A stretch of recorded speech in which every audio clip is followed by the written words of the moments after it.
नमस्कार साथियों, आपका स्वागत है हमारे यूट्यूब चैनल में। और आज आपको, जैसे कि आपको पता है, आपके डीएलएड सेकंड सेमेस्टर के लिए मैंने मैथ स्टार्ट करा था। उसमें आपको चैप्टर 3 तक मैंने करा दिए हैं। आज चैप्टर नंबर 4 का जो आपकी एक्सरसाइज कराई जाएगी। इससे पहले मैंने लगभग समथिंग 3 वीडियो आपको दे दिए हैं, तो उसमें आपके लिए मैंने आपको ये सभी एग्जाम्पल्स को समझा दिया था। उसमें इसके अंतर्गत आए हुए सभी कॉन्सेप्ट को समझा दिया था। अगर आपने पहले के इसके इस चैप्टर के अंतर्गत जो भी वीडियो दिए गए हैं उन्हें आपने नहीं देखा है तो आप जाकर के देख लीजिए। इससे इसकी जो प्लेलिस्ट है वो आपको मिल जाएगी चैनल की प्लेलिस्ट में। डेडिकेटेड प्लेलिस्ट इसकी मैंने बना दी है, वहाँ से जाकर के आप चेकआउट कर सकते हैं। तो आज एक्सरसाइज के क्वेश्चन होंगे, उन पर डिस्कशन होगा। और इसकी सभी एग्जाम्पल्स को मैंने पहले से ही ऑलरेडी आपको समझा दिया है। तो चलिए, आज आपको पता चलेगा हम क्या सीखे क्या नहीं सीखे उसके बारे में भी। ठीक है, तो ये सभी मैंने आपको समझा दिए हैं। अब हम एक्सरसाइज पर आते हैं और देखते हैं। देखिए, ये है परीक्षोपयोगी एक्सरसाइज प्रश्न पत्र। ठीक है, तो यहाँ पे देखेंगे इसमें क्या पहला क्वेश्चन कहा है। इन्होंने कहा है संख्या क्या है। इसकी भी मैंने डेफिनेशन बताई कि जब हम किसी चीज़ को काउंट करते हैं तो काउंट करते समय हम किसका प्रयोग करते हैं, नंबर्स का प्रयोग करते हैं। संख्यांक क्या है, जैसे कि उन अंकों को हम लिखते हैं वो जो अंक होते हैं वो हमारे संख्यांक कहलाते हैं। ये भी समझाया। प्राकृत संख्याएं समझाई कि प्राकृत संख्या क्या होती हैं, जो 1 से स्टार्ट होती हैं और अनंत तक जाती हैं, सब प्राकृत संख्याएं होती हैं। ठीक है, ये भी मैंने आपको बताया। और प्राकृत संख्याओं के इनके मैंने गुण भी बता दिए थे। इनके जो भी थे लगभग समथिंग 11 थे, तो वो मैंने आपको सब समझा दिए थे। आपको वही बताने हैं इसमें। इस तरीके से आपको लिखना है। परमेय संख्या की विशेषता बताई थी, परमेय संख्याओं के बारे में आपको समझा दिया है। आप परमेय संख्याओं के बारे में जान सकते हैं। सभी इसकी विशेषताएं, परमेय संख्याएं, ये सभी हमने आपको समझा रखा है। अदलक उत्तरी के अंतर्गत देखिए परिभाषाएं कीजिए, यानी पूर्णांक बताइए, पूर्णांक क्या होते हैं। तो पूर्णांक के अंतर्गत मैंने बताया, जैसे ये नंबर लाइन है और नंबर लाइन पे जीरो और इधर नेगेटिव के साथ ये चलने वाले, इधर पॉजिटिव के साथ चलने वाले, इधर पॉजिटिव चलते हैं तो इधर पॉजिटिव के, यानी नेगेटिव, पॉजिटिव और जीरो, सब ये पूर्णांक होते हैं। परमेय संख्याएं जिन्हें हम पी बट्टी क्यू के रूप में व्यक्त कर सकें, जहां Q is not equal to zero हो। ये भी मैंने परमेय संख्या के बारे में आपको समझाया। पूर्ण संख्या क्या है, पूर्ण संख्या का मतलब हमने समझाया आपको। पूर्ण संख्या में क्या होता है, जीरो आता है होल नंबर और जीरो से स्टार्ट होती है। ये जीरो, वन, टू, इस तरीके से चलती है, अनंत तक जाती है। ये भी मैंने आपको समझाया। और अगला क्वेश्चन आप देखेंगे तो क्वेश्चन नंबर 3 में इन्होंने कहा हुआ है कि सबसे छोटी पूर्ण संख्या क्या है, तो वो जीरो है। और सबसे छोटी प्राकृत संख्या पूछता तो वो 1 से स्टार्ट होती है। और होल नंबर होता है वो जीरो से स्टार्ट होता है।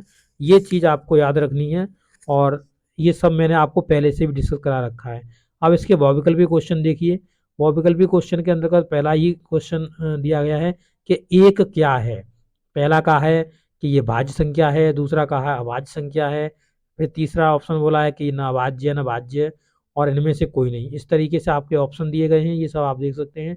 तो देखिए, एक ना तो भाज्य संख्या है ना अभाज्य संख्या है, ये मैंने आपको बता दिया था। क्यों? कि देखो, अगर भाज्य संख्या होगी तो भाज्य संख्या में क्या होता है, भाज्य संख्या वे संख्याएं होती हैं जिनमें वो स्वयं भाग लगा दे। जैसे 4 मान ली भाज्य संख्या, भाज्य संख्या 4 है, 4 में 4 लगा दे, 4 में 2 लगा देगा और 4 में 1 लगा देगा। भाज्य संख्याओं की कंडीशन होती है कि उसमें वो स्वयं एक और एक अन्य नंबर भी भाग लगा दे। ऐसा एक के केस में कुछ नहीं है। अभाज्य संख्या भी, यानी अभाज्य संख्या एक नहीं है, क्योंकि अभाज्य संख्या के 2 फैक्टर होते हैं और एक के हम 2 फैक्टर नहीं कर सकते। क्या एक एक को हम 2 बार लिख सकते हैं? नहीं लिख सकते हैं। तो ये ना भाज्य ना अभाज्य, ये पॉइंट आप याद रखिए, ये इसका सही आंसर है। आगे देखेंगे तो लिखा हुआ है शून्य केवल वह है। शून्य क्या है? पूर्णांक है। शून्य कैसी है? पूर्णांक है, अपूर्णांक है, परमेय है, अपरमेय है। तो शून्य किसके अंतर्गत आती है? शून्य पूर्णांक के अंतर्गत आती है। शून्य किसके अंतर्गत आती है? पूर्णांक के अंतर्गत आती है। क्योंकि पूर्णांक में देखो निगेटिव में भी चलती हैं चीज़ें, पॉजिटिव में भी चलती हैं। इधर पॉजिटिव चलेगा, इधर नेगेटिव चलेगा और उसमें शून्य भी होगा। तो यानी जो दो होगा, दो का आपका आंसर क्या हो जाएगा? ये पूर्णांक वाला हो जाएगा। इसे आप नीचे जाके एक्सरसाइज के इसके जो ऑप्शन दिए गए उसमें भी आप मिला सकते हैं। उसमें भी आप देख सकते हैं कि 2 का आंसर क्या है, आपका 1 है। आंसर 2 का 1 है। ठीक है, इसी तरीके से आगे क्वेश्चन देखेंगे। Question number 3। और देखिए क्वेश्चन नंबर 3 में कहा हुआ है कि सबसे छोटा पूर्णांक क्या है। तो सबसे छोटा पूर्णांक क्या है, इसमें आप बताइए। शून्य है, एक है, और ये क्या है, मतलब -1 है, और इनमें से कोई नहीं। तो इनमें से कोई नहीं होगा पूर्णांक का, क्योंकि हम सबसे छोटा पूर्णांक बता ही नहीं सकते, क्योंकि ये माइनस में इनफाइनाइट तक जाती है। जैसे मान लीजिए ये जीरो रखा, और जीरो रखने के बाद इस तरीके से मैंने इस तरीके से तो माइनस का ले जाते हैं, तो माइनस का इनफाइनाइट चलेगा, यानी अनंत तक जाएगा, और प्लस का अनंत तक जाएगा। तो इसमें हम नहीं कह सकते कि वो शून्य है, एक है, या -1 है। ये कुछ नहीं है, इनमें से कोई नहीं हम कहेंगे, इन्हें हम बता ही नहीं सकते। तो 3 का आंसर आपका हो जाएगा डी। इस तरीके से आप 3 का आंसर मिला लीजिए, इसमें आपका आंसर होगा डी, यानी द नंबर। तो यहाँ पे आप 3 का नंबर तो देख रहे हैं, तो द होगा, क्यों होगा वो मैंने आपको समझा दिया है। चलिए अब क्वेश्चन नंबर देखते हैं 4। क्वेश्चन 4 में क्या कहा हुआ है, देखिए क्वेश्चन 4 में बोला हुआ है कि क्रमागत दो पूर्णांकों का अंतर होता है। यानी क्रमागत यानी एक क्रम से लगा के जाएं तो पूर्णांकों का अंतर क्या मिलेगा। जैसे मान लीजिए एक पूर्णांक 1 है, एक 2 है, और इनका अंतर निकालेंगे तो 1 क्या आएगा, 1 आएगा। इसी प्रकार से हमने मान लिया कि हमने पूर्णांक माना, ऐसे एक -1 है, ठीक है, और एक 0 है। ये भी तो क्रमागत ही है, -1 से 0 पे गया है। तो इसका अंतर क्या होगा, तो देखिए -1 अंतर, ठीक है। अंतर के लिए हम माइनस का साइन लगा देंगे, ठीक है।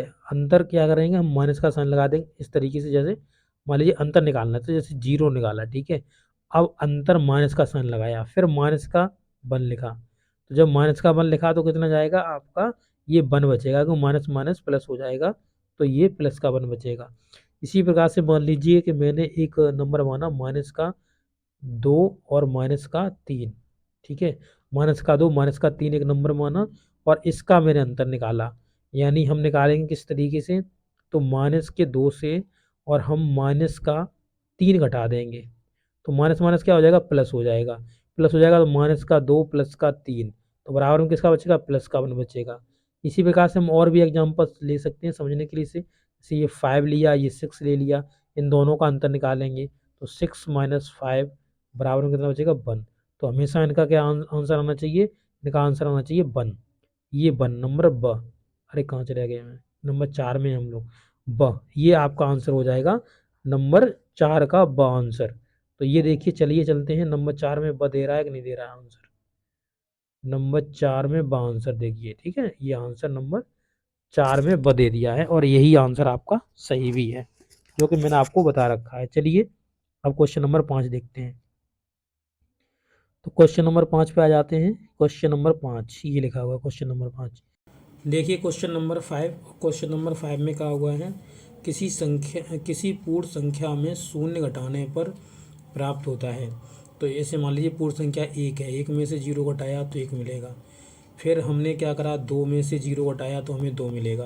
यानी हम देख रहे हैं हमें वही सेम संख्या मिल रही है जिसमें से हम 0 घटा रहे हैं, तो हमें वही संख्या मिलेगी। इसका आंसर हो जाएगा स, ठीक है। तो 5 का स आंसर देख लीजिए, आपको यहाँ पे दिख जाएगा 5 का स आंसर, ये 5 का स ये आंसर हो जाएगा।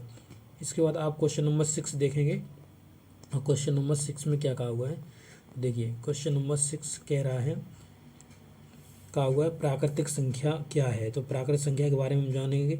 तो ये देखिए, ये एक रैशनल नंबर है, उसके बाद ये एक ऋणात्मक रैशनल नंबर है, ये एक रैशनल नंबर है, ये एक इरेशनल नंबर है, यानी ये अप्राकृतिक मतलब अपरिमेय संख्या है, ये एक परिमेय संख्या है, और ये ऋणात्मक संख्या हो जाएगी, और यहाँ पर ये एक प्राकृतिक संख्या हो जाएगी 5।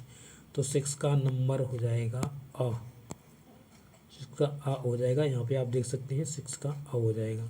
इसके बाद 7 देखेंगे, क्वेश्चन नंबर 7। देखिए 7 में क्या कहा हुआ है, क्वेश्चन नंबर 7 कहा हुआ है ऋण पूर्णांक संख्या है। कौन सी ऋण पूर्णांक संख्या है, तो ये एक ऋण पूर्णांक संख्या आपको दिख रही होगी।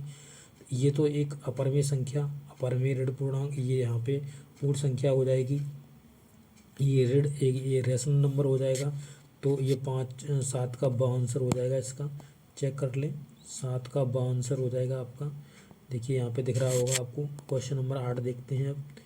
और 8 में देखिए क्या कहा हुआ है, 8 में कहा हुआ है दो असमान परमेय संख्याओं के बीच में परमेय संख्याएं होती हैं तो ये अनंत होती हैं। मैंने आपको कई बार बताया है, तो बस तरीके से आप समझ सकते हैं। इसमें मैंने कहा जैसे मान लीजिए एक परमेय संख्या इधर है एक इधर है, तो इसके बीच में कितनी परमेय संख्या हैं, तो इसमें अनंत होंगी, इनफाइनाइट होंगी, क्योंकि इन दोनों को जोड़ के 2 का भाग लगाइए तो एक संख्या निकल के आएगी बीच की, फिर इन दोनों के बीच में लगा दिए, फिर इस दोनों के बीच में फिर एक संख्या आएगी, फिर इसके बीच में, फिर इसके बीच में, तो अनंत परमेय संख्या इसकी हो जाएंगी। तो इसका ऑप्शन नंबर द देख सकते हैं, 8 का ऑप्शन नंबर द आपका आंसर हो जाएगा, ऑप्शन नंबर द आपका। चलिए क्वेश्चन नंबर हम 9 पर डिस्कस करते हैं। और क्वेश्चन नंबर 9 में लिखा हुआ है एक परमेय संख्या -4y9 से छोटी परमेय संख्या क्या होगी। तो देखिए इसका 9 बेस है, इसका भी 9 बेस है, इसका भी 9 बेस है, जो नीचे लिखा हुआ है हर में, तो इसमें हम अब तुलना कर सकते हैं। देखो ये तो बड़ा होगा क्योंकि ये पॉजिटिव नंबर है। ये पूछ रहा है कि इससे छोटा कौन सा होगा, तो ये माइनस का 1 भी बड़ा होगा, कि माइनस के 4 से माइनस का 1 बड़ा होता है, क्योंकि किसी पर 1 रुपया उधार है, किसी पर 4 रुपये उधार है, तो 4 बारह ज़्यादा रेडी हो गया। ठीक है, तो इसके बाद अगर देखेंगे तो इससे भी छोटा कौन होगा, माइनस का 7/9। तो ये आपका आंसर हो जाएगा, ऑप्शन नंबर इसका द आंसर हो जाएगा। ठीक है, क्योंकि ये कम रेडी है, ये उससे भी रेडी है। ठीक है, तो ये उससे कैसा हो जाएगा, छोटा हो जाएगा। इस तरीके से आप देखेंगे तो इस तरीके से आपका 9 का ऑप्शन नंबर द हो जाएगा। आप नीचे भी जा कर के देख सकते हैं ऑप्शन नंबर द का 9। इसके बाद देखिए 10 और 11 दोनों, तो इसमें एक सबसे छोटी समवाय संख्या पूछा है। तो समवाय संख्या कितनी होती है, 2 होती है, ये मैं बता चुका हूँ पहले ही आपको। इसके बाद इसमें देखो पूछा हुआ है कि 2 परमेय संख्याओं के बीच में बताया था अनंत परमेय संख्याएं हो सकती हैं। अगर ये परमेय संख्या है, ये परमेय संख्या है, तो इन दोनों को जोड़कर 2 का भाग लगाइए तो एक परमेय संख्या निकल के आएगी। फिर इन दोनों के बीच में परमेय संख्या, इन दोनों के बीच की परमेय संख्या, तो ऐसी अनंत परमेय संख्या मिलेंगी, तो अनंत वाला आंसर हो जाएगा इसका। द का हो जाएगा ब, और 11 का हो जाएगा आपका स। तो देख लीजिए 10 का हो जाएगा ब और 11 का हो जाएगा स। अब नेक्स्ट आगे बढ़ेंगे क्वेश्चन नंबर 12 में। देखिए 12 पे क्या हुआ है, इन्होंने कहा हुआ है कथनों पर विचार करिए और सत्य कथन बताइए। एक धनात्मक पूर्णांक अपने योगात्मक प्रतिलोम से बड़ा होता है। तो देखिए एक धनात्मक पूर्णांक ये है, माइनस का ये 5 है, तो ये कह रहा है ये जो नंबर है इस पर्सन इससे बड़ा है, तो सही बात है। तो ये आपका ऑप्शन नंबर स असही हो जाएगा, इसके अकॉर्डिंग आपका सही हो जाएगा, तो यही आपका आंसर होगा। इसके बाद अगर आप और ऑप्शन आप देखना चाह रहे हैं तो ये गलत होंगे, क्योंकि देखो इसमें एक ऋणात्मक पूर्णांक मतलब मैंने मान लिया 5 और उसका योगात्मक प्रतिलोम ये 5 होगा, तो ये कह रहा है ये ऋणात्मक पूर्णांक इससे बड़ा होगा क्या, नहीं होगा, ये गलत है। ठीक है, तो ये ऑप्शन नंबर ब आपका गलत हो जाएगा। इसके बाद ऑप्शन नंबर स में देखेंगे शून्य पूर्णांक संख्या नहीं है, ये भी गलत है। शून्य पूर्णांक संख्या होती है और इसके पूर्णांक के अंतर्गत नेगेटिव वाली चीज़ें, पॉजिटिव वाली चीज़ें सभी आ जाती हैं। ठीक है, ये चीज़ भी आप याद रखिए। उसके बाद इन्होंने ये कहा हुआ है कि यहाँ पर माइनस का 17 बड़ा है किससे, माइनस के 5 से, तो ये गलत है एकदम। क्यों, क्योंकि माइनस का 5 बड़ा है और इस माइनस के 17 से, क्यों किसी पे 17 रुपये उधार हैं और किसी पर माइनस के 5 रुपये उधार हैं, तो माइनस के 5 रुपये उधार हैं, मतलब जिस पर 5 रुपये उधार हैं वो कम कर्ज में है, और जो ज़्यादा मतलब यानी जो ज़्यादा कर्ज में है तो वो कंगाल हुआ, ये 5 वाला कम हुआ, तो बड़ा कौन हुआ, कम वाला। ठीक है ना, इस तरीके से। क्वेश्चन नंबर 13 देखिए, क्वेश्चन नंबर 13 में क्या कहा हुआ है कि 21 की अनुवर्ती संख्या होगी, यानी इसके आगे आने वाली। 21 के आगे कौन सी आएगी, 21 के आगे गए 22। अनुवर्ती का मतलब आगे आने वाली, परवर्ती अनुवर्ती दोनों बताए हुए थे, तो ये इसका नंबर हो जाएगा स, यानी 13 का स। हाँ से मिला जी, 13 का आपका हो जाएगा कितना, स हो जाएगा 13 का। तो यहाँ पर 13 का क्या दिया हुआ है आपको दिया हुआ है द। चलो चेक करते हैं, ये गलत आंसर दिया हुआ है। 13 की अनुवर्ती संख्या, अनुवर्ती संख्या पूछ रहा है, सॉरी ये मैंने गलत पढ़ लिया इसे। इसमें कह रहा है कि 13 की अनुवर्ती संख्या, यानी 21 उसकी अनुवर्ती संख्या हो गई 22 और इसकी भी अनुवर्ती संख्या पूछ रहा है, तो ये 23 होगी। ठीक है, तो ये सॉरी मुझसे गलती से मैंने जल्दी में से पढ़ लिया है, तो इस तरीके से आप करिए, तो ये 23 मतलब ये आपका ऑप्शन नंबर 10 हो जाएगा। इसके बाद क्वेश्चन नंबर आप 14 देखिए। क्वेश्चन नंबर 14 में क्या हुआ है, इन्होंने लिखा है निम्नलिखित में से संख्याओं में से प्राकृतिक संख्या है, तो इसमें से प्राकृतिक संख्या कौन सी है। देखिए ये एक पूर्ण संख्या है, ये एक अपरमेय संख्या है, और इसमें आप देखेंगे तो यहाँ पर एक ये प्राकृत संख्या मिल जाएगी आपको 2। कैसी है, एक प्राकृत संख्या, ये दशमलव संख्या है और ये एक प्राकृत संख्या है, तो प्राकृत संख्या हो जाएगी अ नंबर वाली। तो 14 का अ मिला लीजिए आप, 14 का अ सही है, ठीक है ना। ये देखिए 14 का अ। नेक्स्ट आगे बढ़ेंगे 15 पे। 15 में देखिए क्या कहा हुआ है, लिखा हुआ है इन्होंने निम्नलिखित में से कौन सी परमेय संख्या नहीं है। परमेय संख्या कौन सी नहीं है, तो देखिए एक 22/7 ये एक परमेय संख्या है, ये भी एक परमेय संख्या है क्योंकि उसमें से निकल जाएगा 4। तो 5/4 एक परमेय संख्या होती है, 5/4 क्या होती है, एक परमेय संख्या होती है। यहाँ से पॉइंट उठाओगे तो 100 आ जाएगा नीचे, और फिर से मतलब ये 13/69/100 ये भी एक परमेय संख्या हो जाएगी। बट यहाँ पर जो पाई है वो एक अपरमेय संख्या होती है, इस चीज़ को आप याद रखिए। तो ये एक अपरमेय संख्या होती है, तो ब नंबर इसका आंसर होगा 15 का। मिला लीजिए ब नंबर, देखिए ब नंबर इसका आंसर हो गया। अब इसके बाद आप देखेंगे 16वां क्वेश्चन। 16 में चलिए अब क्वेश्चन नंबर 16 देखते हैं। क्वेश्चन नंबर 16 में कहा हुआ है किसी परमेय संख्या के समतुल्य परमेय संख्या क्या होगी। यानी कोई परमेय संख्या है, जैसे मान लीजिए इसे 3/4 कहा और इसके समतुल्य पूछ रहा है, तो इसके समतुल्य जो परमेय संख्या होगी वो अनंत हो सकती है, क्योंकि इसके समतुल्य परमेय संख्या हम नहीं निकाल सकते, तो ये अनंत हो सकती है। इसका नंबर द हो जाएगा 16 का। 16 का ऑप्शन नंबर द देखिए। अब इसके बाद आ जाइए 17। 17 में कहा हुआ है परमेय संख्या -16/80 का सरलतम रूप होगा। तो इसे काट लीजिए, अभी ये कट रही है, 16 पंजे 80 यानी -1/5। -1/5 इसका आंसर हो जाएगा ऑप्शन नंबर 17 का ऑप्शन नंबर ठीक है, ये लिखा हुआ देखिए यहाँ पे चेक कर लीजिए। ऑप्शन नंबर 18 में क्या कहा हुआ है, इन्होंने कहा हुआ है कि परमेय संख्या 40/25 का सरलतम रूप होगा। इसे भी काट लीजिए, तो ये 5 से कट रहा है, 5 40 और इसे 25। इसे भी अभी भी हम इसमें क्या कर सकते हैं, भाग लगा सकते हैं इसमें लगाना चाहें तो, क्योंकि ये इम्प्रॉपर फ्रैक्शन है। वैसे तो इसका आंसर इसी तरीके से लिखा होगा, तो ये आंसर ब होना चाहिए, इसके अकॉर्डिंग ब आंसर होना चाहिए इसका। 18 का ब आंसर सही है ना, 18 का ब आंसर। अब देख लिए 19 में कहा हुआ कि परमेय संख्या 3/5 से बड़ी परमेय संख्या कौन सी है। 3/5 से बड़ी परमेय संख्या इनमें से कौन सी है 3/5 से।